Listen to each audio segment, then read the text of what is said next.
So in the last video, we completed the terrain mesh model. And in this video, we're going to be looking at how to extrude up the buildings that we created from the outlines that we drew in CAD. Now, we're going to be using Greeble for this process. There are several ways of doing it. You can either extrude it just as plain objects. Greeble seems to work quite nicely because it adds that extra bit of detail onto the roofs where you have those subdivided squares. And because it's a free plugin, it really does make the workflow nice and easy. So the first thing we're going to do is we are going to select all of our objects. We're just going to ungroup it while we apply a new layer to it. So we're just going to add all that to the selected layer, hide it, and we're going to unhide our building layer. Now, this part here we are going to apply Greeble, the plugin to, and if you remember back from the CAD exercise, you'll notice, or you'll remember that we specified that all of the polylines should be four-sided, and this just helps with the Greeble forms so that you don't end up having odd triangle shapes. Even when we have these triangles here, we try to keep this short part making it four-sided. It's just to avoid those odd shapes popping up in our project. So if we go across to Greeble, directly onto the editable spline, we're going to scroll down the menu, and we're going to add Greeble. We know that we don't have any triangles, so we will unselect that. And into the minimum height, I've gone and pre-calculated a couple of variations, and I'm going to use 2000 here, and I'm going to use 5000 in this slot.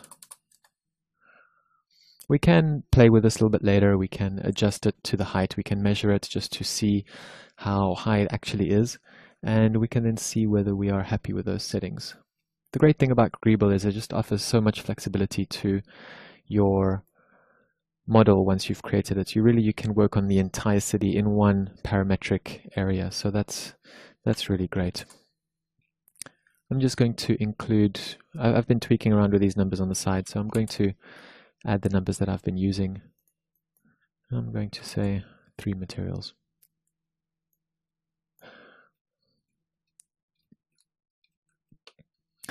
So what we need to do now is we need to go into V-Ray and we can reset these materials since we don't need to use the texture materials anymore.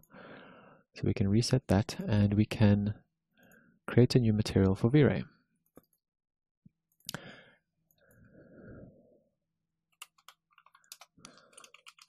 I'm going to call that City Facades.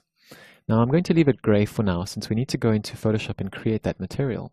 And the next part of this video is going to be about how to create the material in Photoshop to apply to all of the buildings in one go. Now just before I go, I'm just looking at these models here and I want to basically look at changing some of these parameters. Now you can go and edit that. I know that we don't need any taper, so we can right click on that spinner. We can increase the height if we need to. Increase the size there. I think this height here we need to increase. Let's make this height 1000. We can then come back later to see if we need to pull it up any higher. Again, this is not really science, this is more art where we're trying to get the impression of the city more than the real factual thing. Remember that the difference between the architectural style is that we're trying to convey the concept of a city. We're trying to recreate the bulk and the massing. We're not really going for realism here. Whereas if you were doing this for a game, you would want to get more facade detail. You want to get that feeling of what the city is really like. Though for architectural, we're just going to leave it this simple. I know that some architects, they really love to just leave their buildings very light and gray, maybe fade them out a little bit, but we're going to add the texture map just to add a little bit more detail and a bit more realism, one notch extra. So I'm going to pause the video here or at least finish the video, and the next video will be about the Photoshop creation of the facade texture that we will then come back to into 3D Max and then apply that texture. So what we've done in this short video is we've just applied the Greeble plugin, and we're now going to be looking at how to do the texturing in the next video.